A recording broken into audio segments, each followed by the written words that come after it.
You just made a restaurant and that restaurant barely has an accessible toilet or barely has an entrance to get in.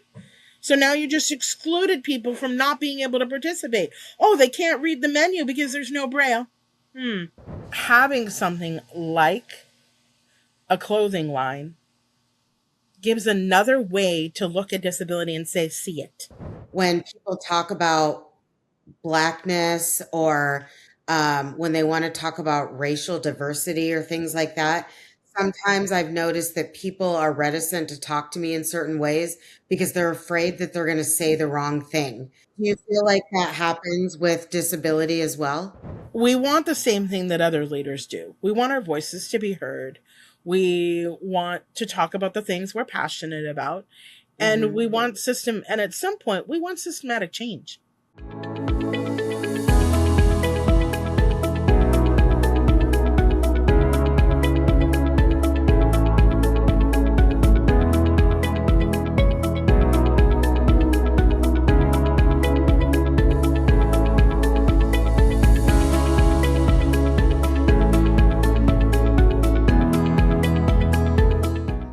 Hi, everyone. Welcome to an episode of Breaking Rank, the podcast where we lead without permission.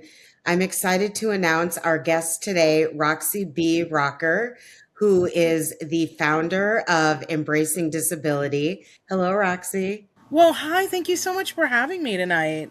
Yes, I'm really excited to meet with you because we have a lot to talk about disability and about all of your work that you've been doing in this space. And it's something that really needs to be talked about more, that more awareness needs to be shed on this topic. And I would love to start out by just kind of introducing yourself to our audience and talking about who you are and what your story is. Excellent. So, even though my face might not look it, I have probably about 7 hidden disabilities. I'm a traumatic brain injury survivor. I'm an endometriosis survivor. I'm a rape survivor. I have endometriosis. You know, um, I had a traumatic brain injury. Hmm. And when I was in elementary school, I had all the disses. And I also was born with one leg shorter than the other. And then they stunted the growth of my left leg and kind of messed up the left side as well. So both of my legs have deficits. The Hmm. left one is worse because I have a lot of hip, leg, and sometimes foot pain, ankle pain. I think it's from the accidents, acquired disabilities, and the surgery that I had when I was 11 that they tried to open up the whole knee, turn the bone at a 90-degree angle, and stunt the growth. Yeah. So I've lived with disability my whole life. I've lived with discrimination, bullying, the whole gamut, from being a person with a disability. And I've had some great people that have been very supportive and comforting in my life, but it's still difficult. It's like, and the bullying and the hurt, that happens around disability. And I didn't even realize that when I was 14 and a half years old that I was asking for advocacy, because I said, well, I want the same rights as all the other kids, but all the other kids don't believe that I deserve to be a leader. And I said, well, what if I want to be a leader?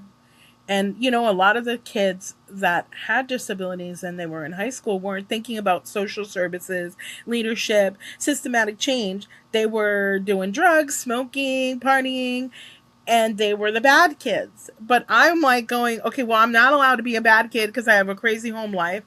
But I'm a social justice kind of a girl, and I think about things that I want to see better in the world. But I didn't Hmm. know that that was advocacy when I was 14, 15. And you know what I fell in love with? I fell in love with all the civil rights movements. So I'm all fascinated by, when civil rights was happening and when the Black Hmm. Panthers. So of course I wanted to be an advocate and I wanted to be a leader because I thought this was fascinating. Let's fight for things we believe in, Hmm. you know but in the Yeah. 90s, you weren't, in the late 80s, in the 90s, you in high school, you weren't talking about disability rights or disability advocacy. You were hearing about everything else. That's so true. Yeah. And it's something, as I mentioned, it's not talked about enough. And we don't talk enough about not just the impact that disabilities have on people's lives, but as you mentioned, the social impacts of the bullying and the being seen as an other and being treated differently and being told basically that you can't be a leader. I've gotten it twice within the last month. Somebody told me I was faking my disability to manipulate people and make them feel sorry for me. I was like, damn. The social justice work and the nonprofit work that I'm trying to do with my physical agent, I should be rich if I was making everybody believe my stories and manipulating it. And then, something happened with a person who says that they're a coach, and I work my tail off to make sure a PowerPoint is done, make sure things are organized, and I'm ready for something. If I'm going to have a meeting, I got to be ready for it. And that takes a lot of effort on my part. That person Hmm. didn't show up. And then they blamed me for it. Like Hmm. I'm the problem. And they said, well, you're bothering me with with my mental health. And I'm like, oh, and there's only 6 people that were going to come. It's not going to make too much of an impact on your business. I'm like, but that's still my community. That's still Hmm. 6 people who wanted to hear about what I care about. And you didn't think that mattered to me? Hmm. And so when I'm talking about disability rights, and asking people to be engaged and included, we need to realize that we matter. And sure, if you have a mental health problem, then you should be talking to me as a leader too, because maybe I have more solutions for you than you do, because I have been fighting this fight for much longer than you have, and you don't know how to do the fight. So maybe we could align together and make it more valuable. Oh, yeah, definitely. I'm a leader. I want solutions. But most of the people don't want that. They want to they want to demoralize, they want to demean and make it about them. And it breaks my heart. And you, as a leader, you founded Embracing Disability. But what was the personal moment or experience that made you realize that you wanted to create Embracing Disability? Oh, that's a good story. 2021, I got really sick after COVID, Mm-hmm. and I wound up hospitalized a lot. I mean, Mm-hmm. we're talking, there was about 4 to 5 hospital visits out throughout the entire 2021. And the last one that landed me in the hospital was a car accident where I hit my face, my Mm-hmm. head, and I broke my eye, Mm-hmm. my orbital bone, my nose, and something happened up here and something happened in my jaw that they didn't ever address. Mm-hmm. I probably need to go and get some follow up done because I weird stuff happens on my right. And I had 2 hematomas and I was in a neck collar. And you know, I sat and remembered, you know, and when people would come in my room and ask me what I need, and I would tell them, maybe I just need to be cleaned up. Maybe I just need to be taken care of. And they would stare at you with big eyes, especially if they looked all pretty that day. And I looked at one of the caregivers that came into my room and I said, let me ask you a question. Did you have time to put your makeup on and do your hair and take a shower? Yes. I said, what do you think I'm doing in here? I said, all that I'm asking for is a little tiny damn bit of dignity before I said, I can't get up and take a shower without your help. I said, if you help me walk over to the sink and get me all the things I need, I'll be able to do that. But since Mm-hmm. nobody thinks that that's enough, I'm going to have a surgery in a couple of days and I don't want to stink. So I sat in hospital rooms begging for good caregivers to come into my room and come Mm-hmm. into my space, begging for them, right? Mm-hmm. Realizing that I really need somebody to help me, right? I need somebody to support me, help me think about what I need. And the fight was real. It was ridiculous that in these hospital rooms, sometimes I couldn't even get a doctor to listen, Mm. let alone somebody to come in and give me dignity and clean me up. They looked perfect that day, some of them. And then, sometimes when I was in hospitals and I would ask the nurses to help me, they would treat other people with dignity and love and caring, and they would treat me like crap because they thought I was complaining or I was alone or I was weird, and then I was judged and misunderstood. And so these are problems, right? So why does somebody need to not have their dignity respected? Why is somebody not included? That's why embracing disability got started. Well, it was long ago, but the reason why it happened is when I sat in that hospital bed and I sat with that neck collar on, it was like, you've got to teach people how to embrace disability. You've got to teach society how to treat us with dignity and respect. No, and it makes sense because, I've obviously had loved ones in the hospital who, had been former nurses before and were now the patient. And so they knew the level of care that they were supposed to be receiving, and were not fully receiving. And it's really hard when you're in a helpless situation and you're at the mercy of the people around you, the caregivers around you, and you Yes. want them to be compassionate and not to judge you, especially when you're in a very vulnerable state, You're right? wearing a you're half naked and you're Yes. in a gown, and if nobody brings you clothes, you're completely half naked, Hmm. and you have to stay in underwear that you've probably worn for 4 days, and sometimes you can't even move. Hmm. And if somebody got to your house and can bring you a change of clothes, at least you can have comfort wear and a change of underwear. But Hmm. most of the time you're in the clothes that brought you in the hospital, or you're in the clothes that you're in nothing because the clothes that you probably were wearing, if it was a traumatic accident, were cut up and there's blood all over them. Hmm. Yeah, no, that makes So sense. if you don't have Yeah. anybody, and I barely had anybody, but there was a couple of people in my world that did have keys to my house and was able to bring me back some things for dignity. You know, Yeah. So that I didn't want to wear, experience, I was in that hospital, girl, for 11 days, so I didn't want to be just wearing hospital gowns. Some people brought me some comfortable dresses. oh yeah, no, that makes I sense. needed some house clothes because, man, those gowns are uncomfortable. Yeah. And like, it's breeze, it's December, and like, you're just, yeah. Yeah. So then that experience led you to create Embracing Disability.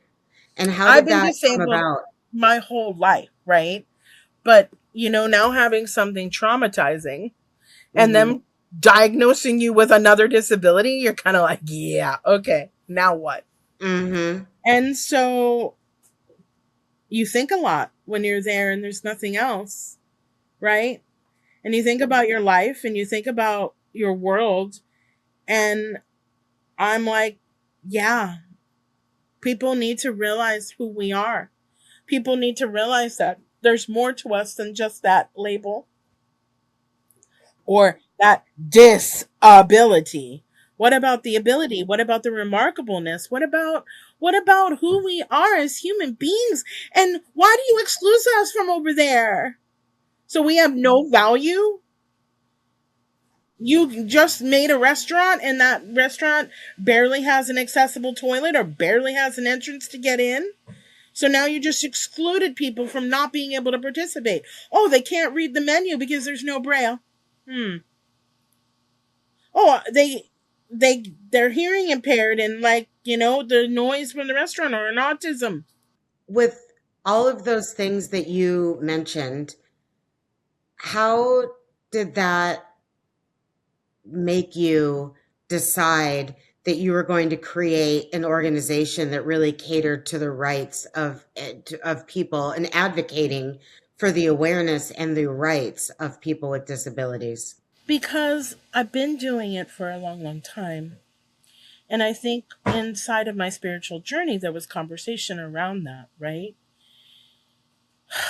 And when you are, and you're sitting there vulnerable in a space, and they're handing you a phone, like they walk in and they're like, "Here, just call the disability office." I'm like it really works that way?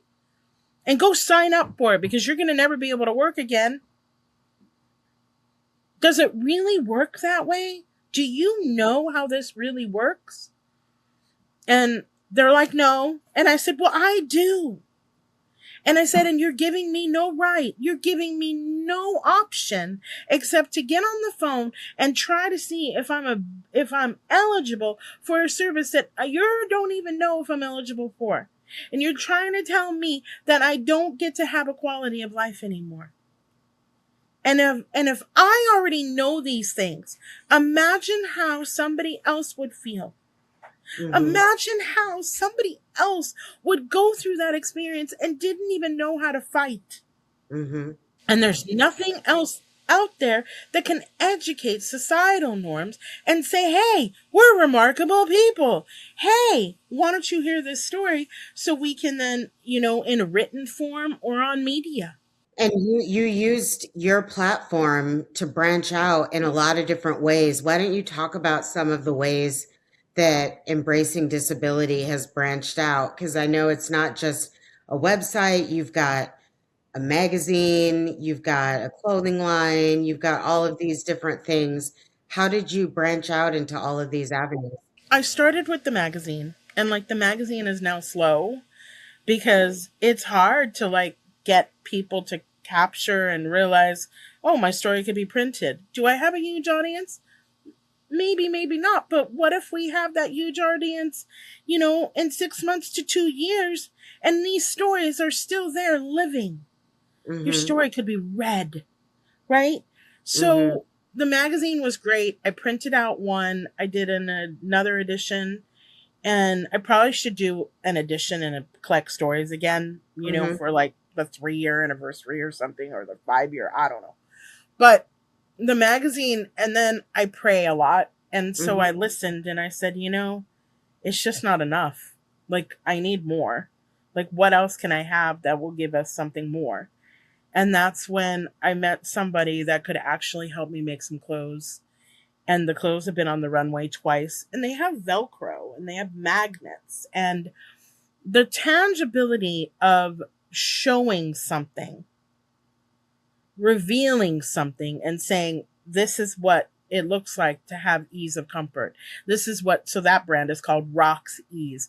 So having something like a clothing line gives another way to look at disability and say, see it. It gives another way to realize we live in a world that doesn't fit us. We live in a world that we don't fit into. So anything that I'm creating or doing is around this building block of being inclusive, having an inclusive practice. Why have we not made enough clothing so people can get what they needed? Why is that even a problem? Right?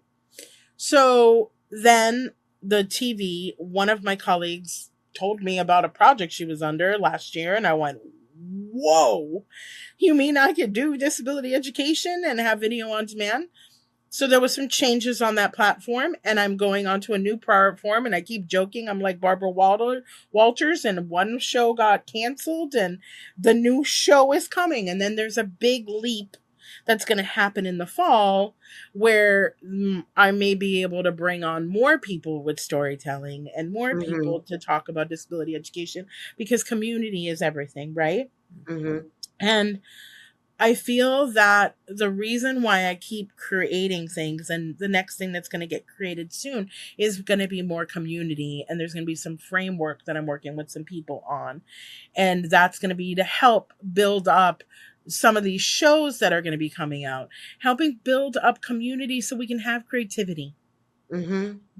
and how do we work with people that we don't understand or we Yeah. don't relate to?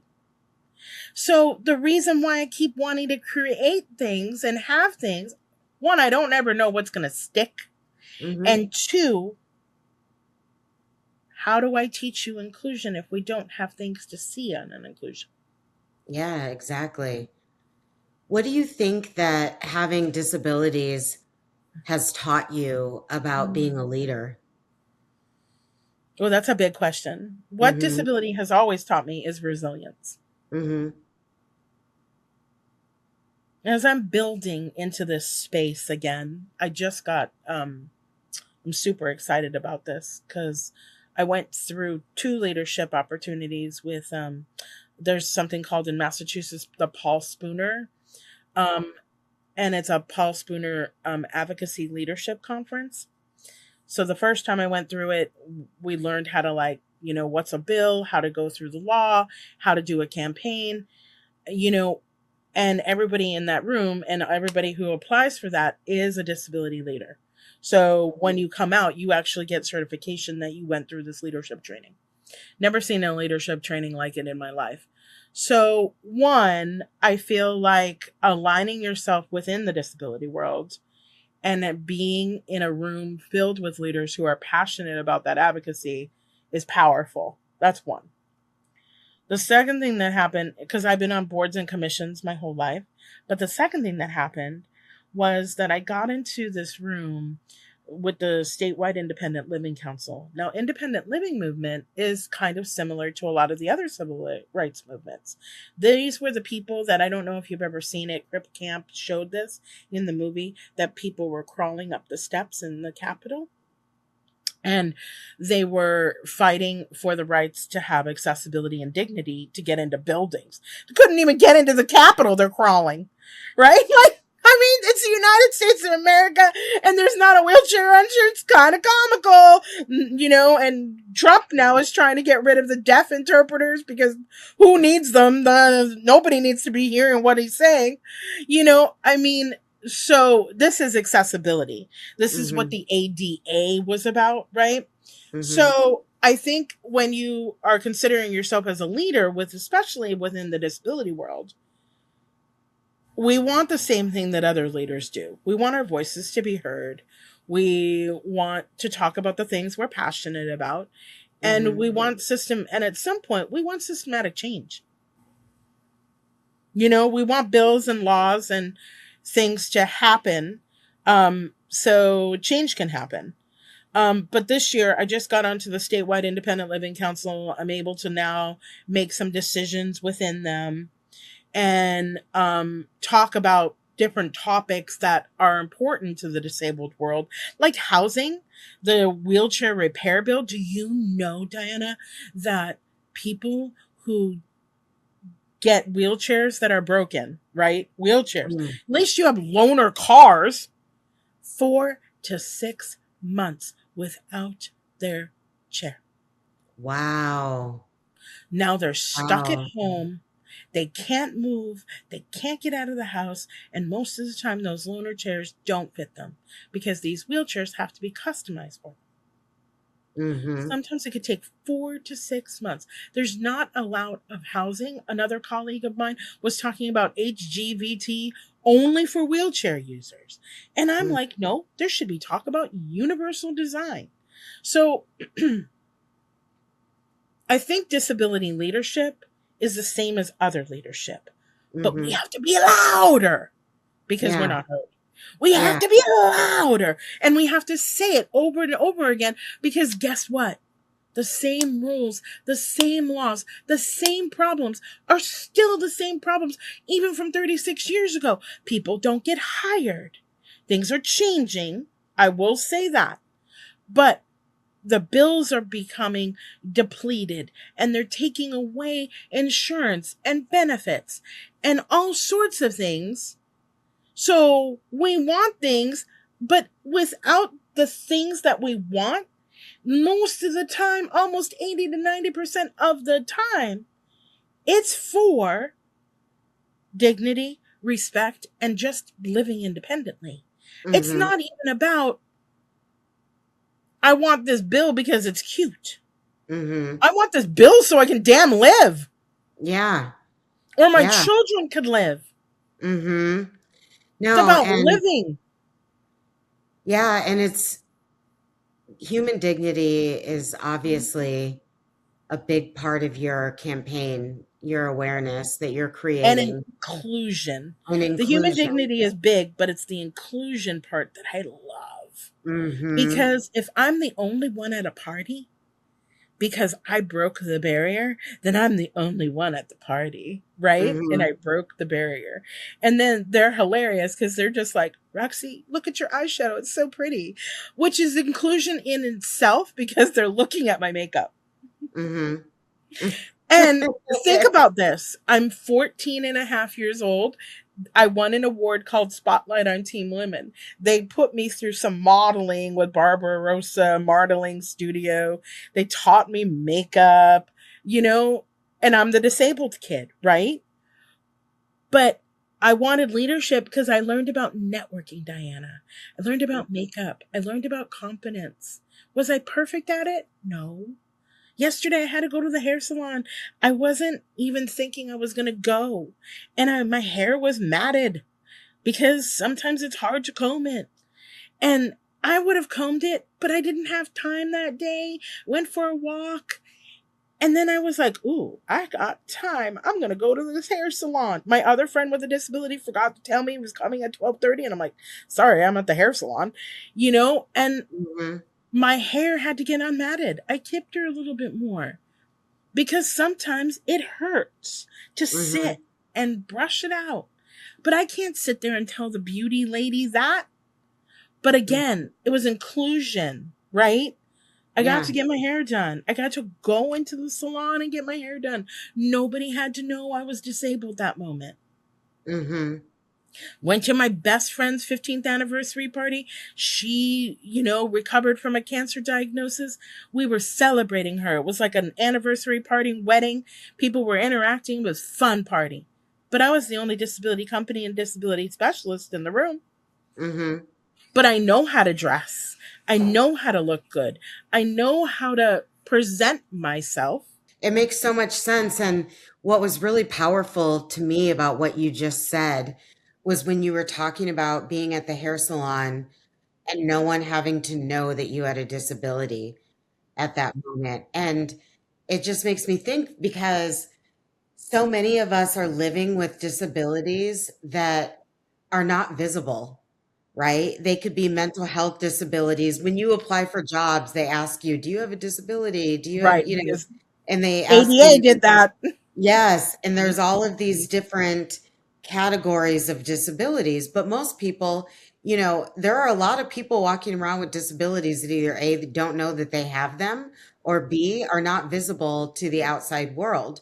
And then there, of course, are the visible disabilities, right? Where people can see, where it makes you feel like an other, where it makes you feel like you don't belong or like you don't have a space here. And so there's different kinds of disability going on. Uh, and for me, the question is, I guess for you, is what's the biggest misconception that you find yourself correcting most often about disabilities? This is my favorite question. And that's why I'm going to change some of the framework to something more like circle or view or come up Hmm. with a different word because this is my favorite topic. Especially when they look at me or if they start getting to know me, they might think something is a little different or a little weird. Hmm. So now there's this misconception like, wait, what? Or they'll say, oh, I don't even understand. What do you mean you have a disability? Or you're lying, manipulating. It's been really interesting ever since I've started embracing disability. The judgment and misconception, because probably I don't look disabled. And I also used a disability word in there and telling you to do something about it, embrace disability, whether in societal norm or in your own self, right? Uncomfortable. Now, there's a colleague of mine who is male, handsome, young, in a wheelchair. He gets more attention than I do. He even gets sponsorship. I don't. And I think I think there's a couple of things going on. One, I think that you see the visibility of the wheelchair, so you're like, "Oh, cool. Okay, we'll get to know him." So it's visible and now they want to make that interaction. Hmm. And two, I think that, male dominated world, right? Hmm. Male dominated world. My colleague even said this to me the other day, and I agree with her. The misconception is that when you think about disability. So think about disability. You almost have this conception, I'm going to feel sorry for you or something's wrong, and it's an emotive.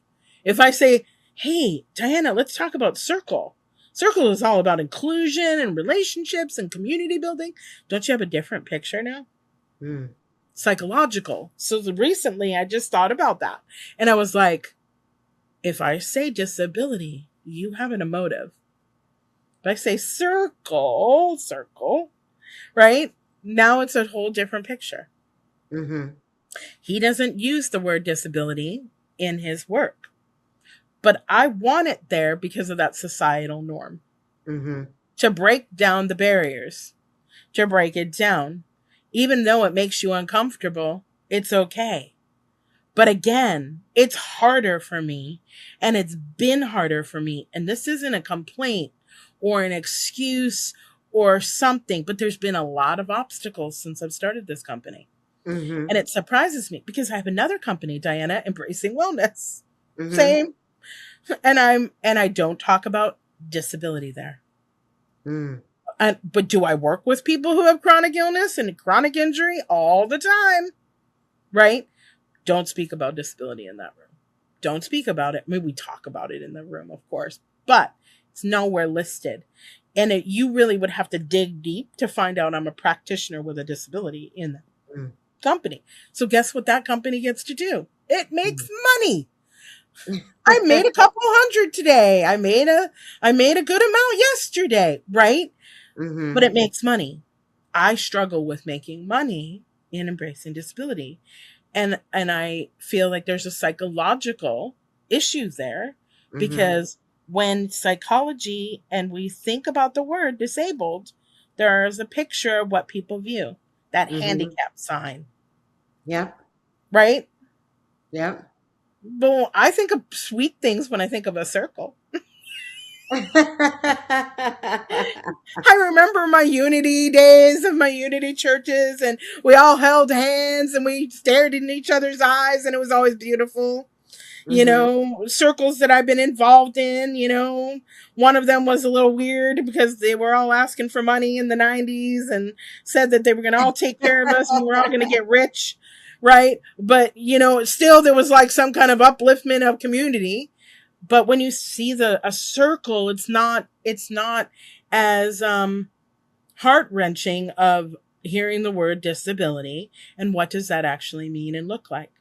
Yeah. And how has your lived experience with disability impacted or shaped the way that you approach your consulting and your coaching? Well, I wish that I had client because it would make that a lot easier. I have client in wellness, but I don't have enough client in disability. So that makes it harder to even kind of justify that. But I do love interviewing or being interviewed. What I found in this space of being interviewed or interviewing is people are intrigued. Like, Mhm. I'm getting the disability curious.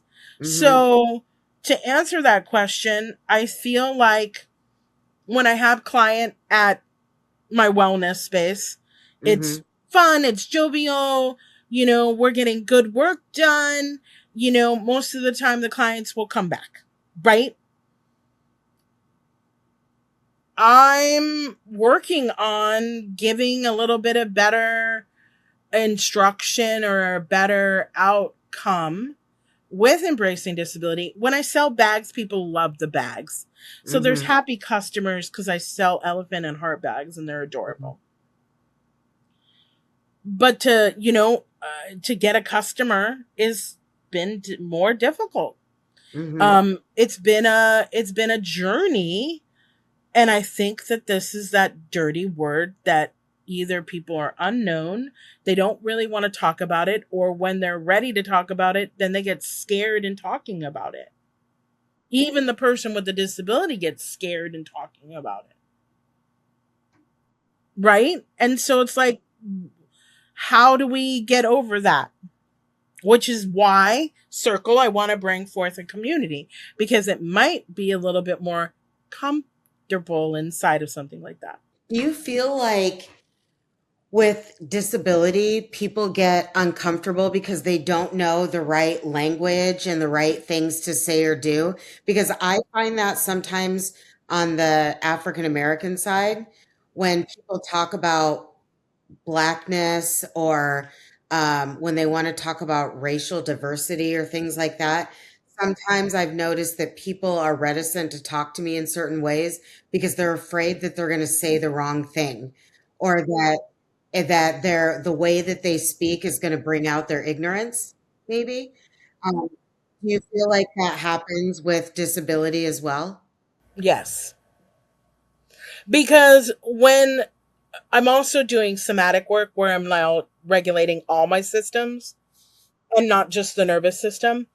And when most recently somebody frameworked towards me with that manipulation and that I'm lying and doing all of that, I went, boy, that's just really interesting psychologically. And I apologize, I'm shifting because my pelvis hurts.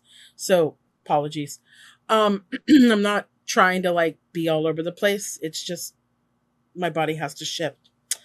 Um, but I found when they were describing what their viewpoint was about what I do and how I approach the work, that their viewpoint was just like completely misconceived.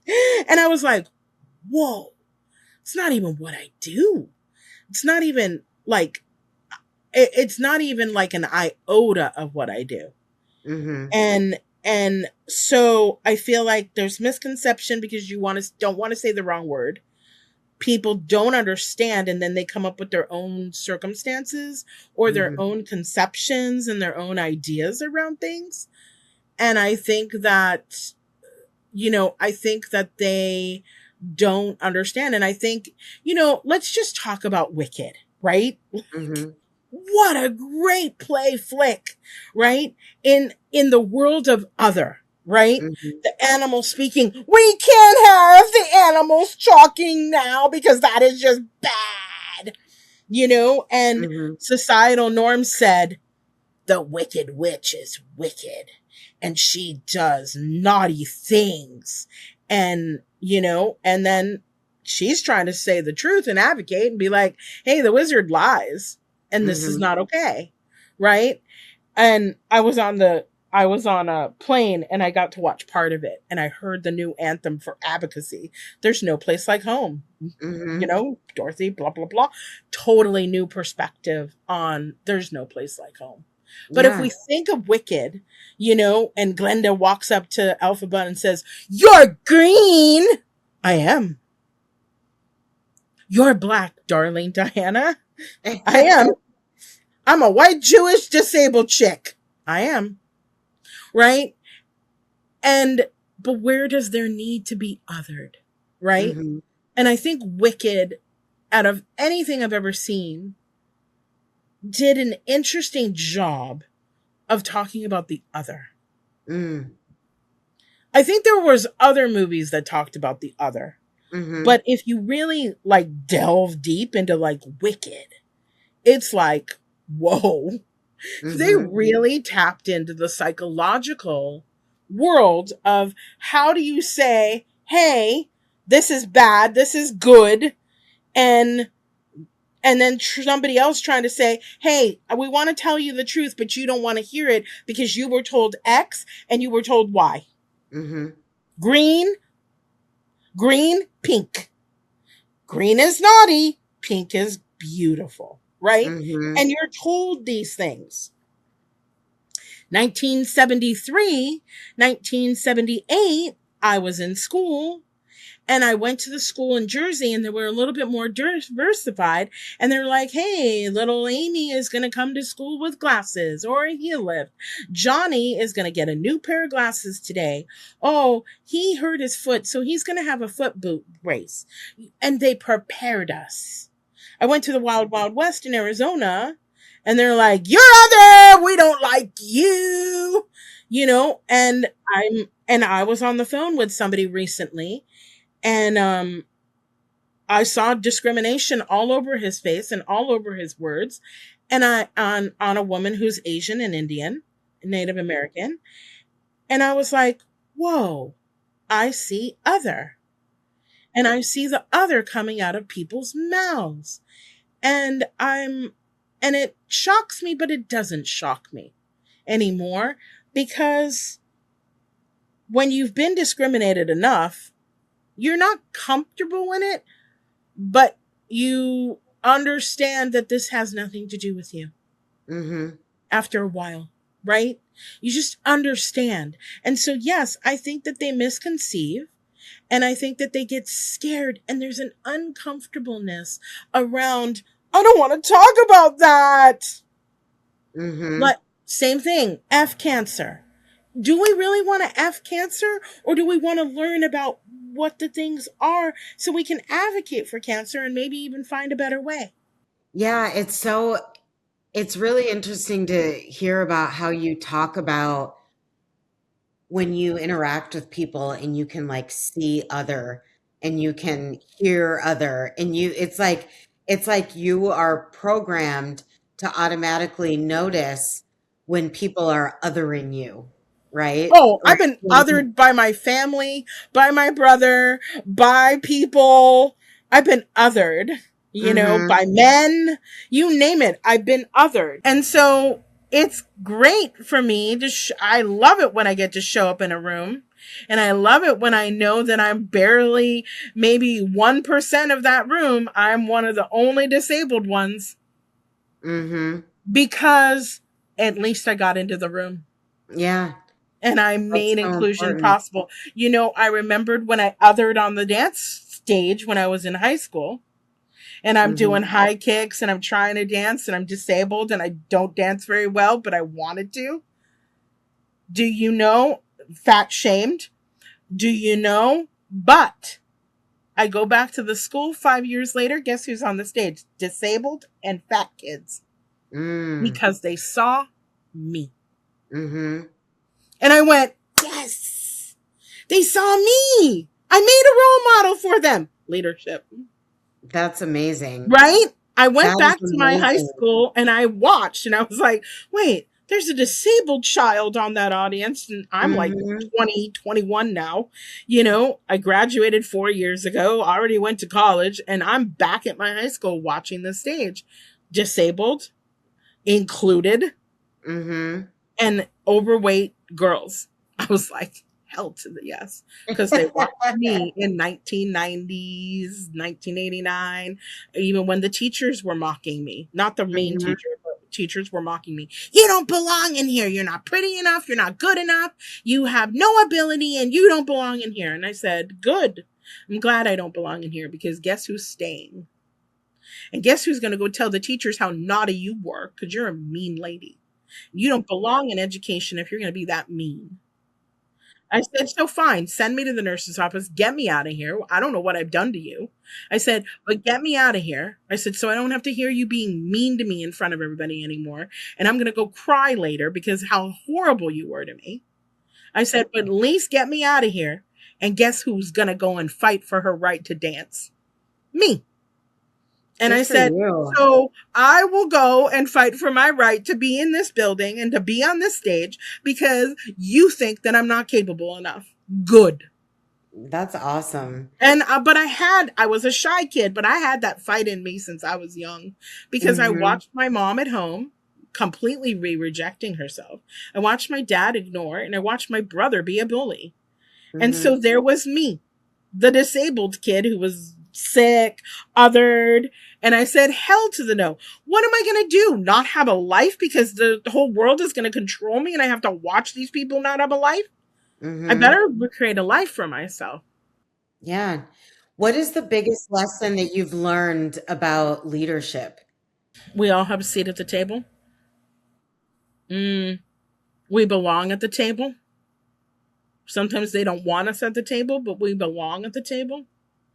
Sometimes they silence us at the table. I've been silenced at tables before, fighting for what I believe in, and then asking for that fight. And then, I already know that part of that might happen tomorrow, that I don't think she's going to show up. I think she's going to steal my money and not show up, because she did it the other night and now she's trying to blame it on me. So don't get a seat at the table, and I don't get what I paid for. And but that's sometimes that's the silent demoralization that people will do. Oh, you're too much. Oh, we don't want to hear that you're advocating for yourself. That's annoying. You're like a fly. Mm-hmm. So if it's too much or it's too anxious and it's too anxiety, let's get you out of the room. I've been kicked out of groups. I got kicked out of a chamber of commerce because I stood up for myself and I was in pain. Mm-hmm. That's a great story. I wanted a seat at the table. They wouldn't even let me on the board. And I have more board experience than they do. Mm-hmm. And they would not let me on the board.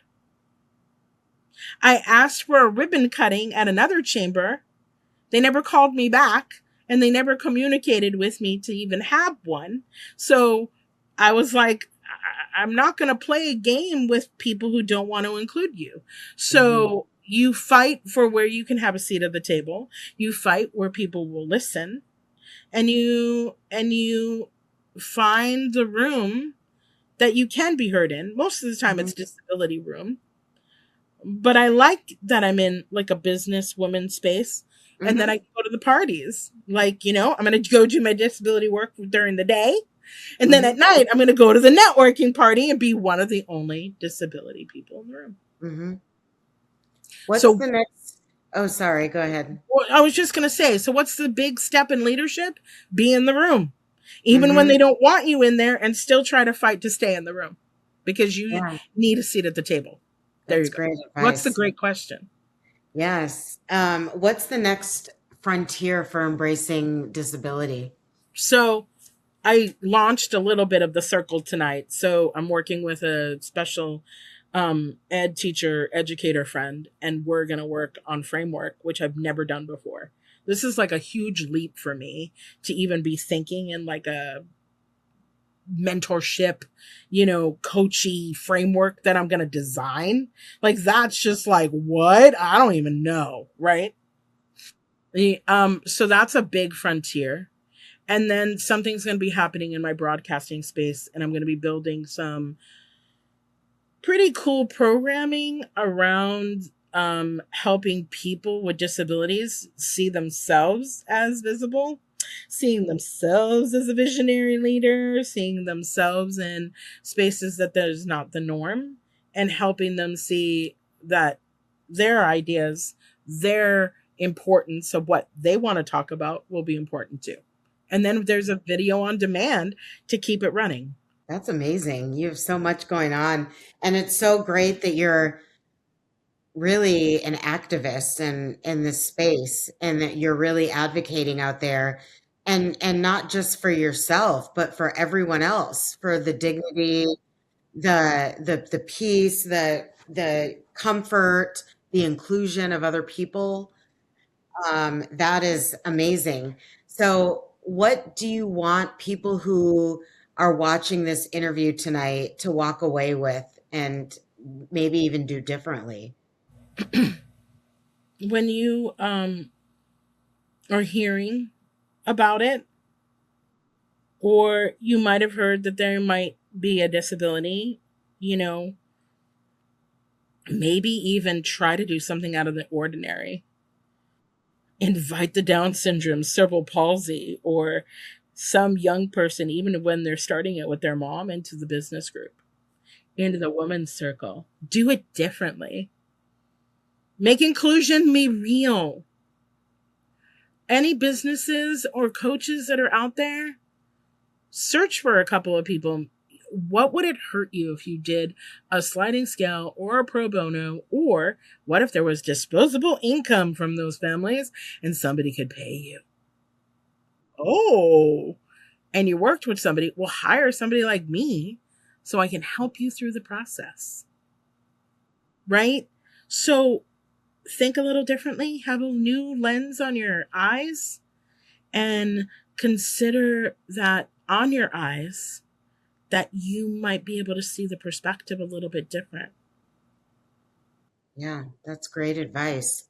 Is there anything else that we didn't touch on today that you want the audience to be aware of? Can you consider getting dressed tomorrow morning and wondering if that were a moment away from being disabled? Right? It's the only diversity group that you can join tomorrow. Somebody was complaining on a next door page and saying, I want an ADA lawsuit because Amazon's not listening to me. I was dying. He turned off the comments. I had so much to say. And I'm going to do a whole thing on this soon on Restream. Because here's what I want to say to you: temporary disability is not disability. I broke my Achilles. I had a surgery. You are not disabled. You have a temporary situation that now you get to experience it. But it's the only group that you can experience that you might actually have a disability someday in your life. Mm-hmm. And so when you're getting dressed tomorrow, think about what it might be a mile in their shoes.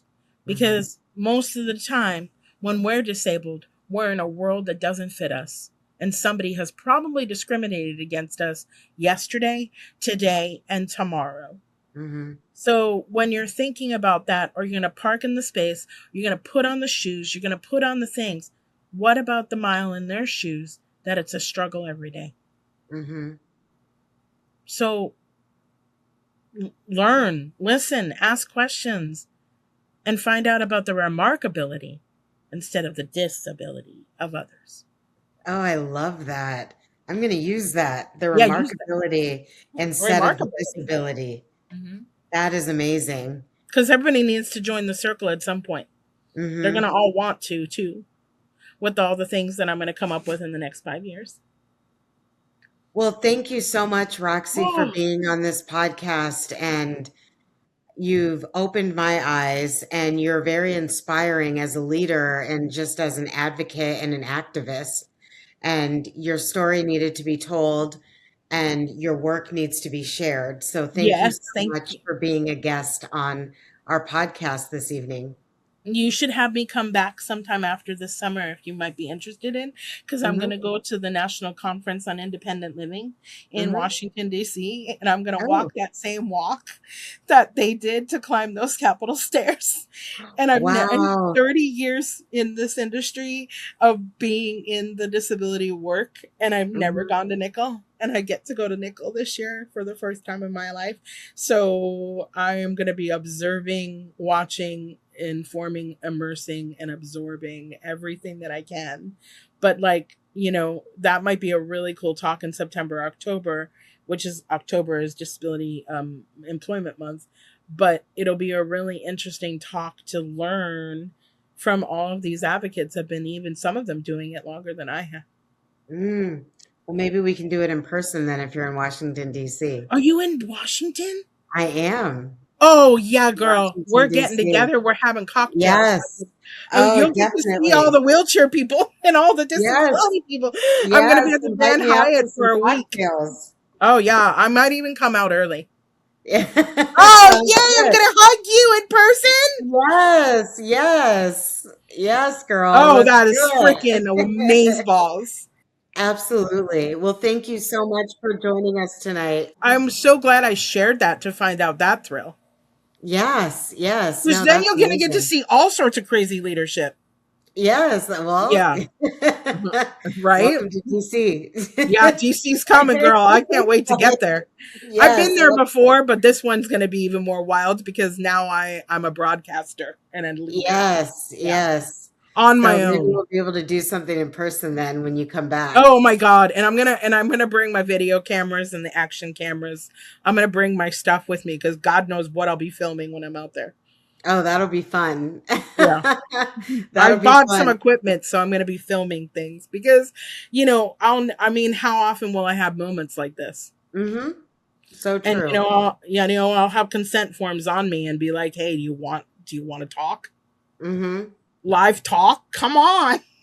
Yeah. Yeah. Yeah. No, that's great. Well, thank you so Exactly. much for being a Oh, guest on hugs to Breaking you. Brain. I We loved really having you. Well, I loved having you on the show. I'm sending you a hug, a I'm sending virtual you a hug, hug. and We're I going to look actually get forward to to have cocktails. This following. is even better. Yes, yes, we'll get to meet in person and have some cocktails, and Yeah. I will be looking at what embracing disability comes up with over the next few months. I know you've got a lot of things planned. There's So, a lot of things coming within the next year. And yeah. Diane, I really do want to spend some time with you off camera and just Hmm. get to know you a little bit more. Thank you so much for your kindness, thoughtfulness, and really giving the opportunity for this work to be known and shared. Yeah, definitely. I Thank you so appreciate it much. deeply. Yes. I'm sending you a huge hug Aw, and hope hugs. to see you. Yes. And You're going hope to to see see me. you in person soon. Yeah, very soon. Awesome. Have a beautiful evening, and I thank you for your time again. Thank you so much. Okay. Bye. Bye bye.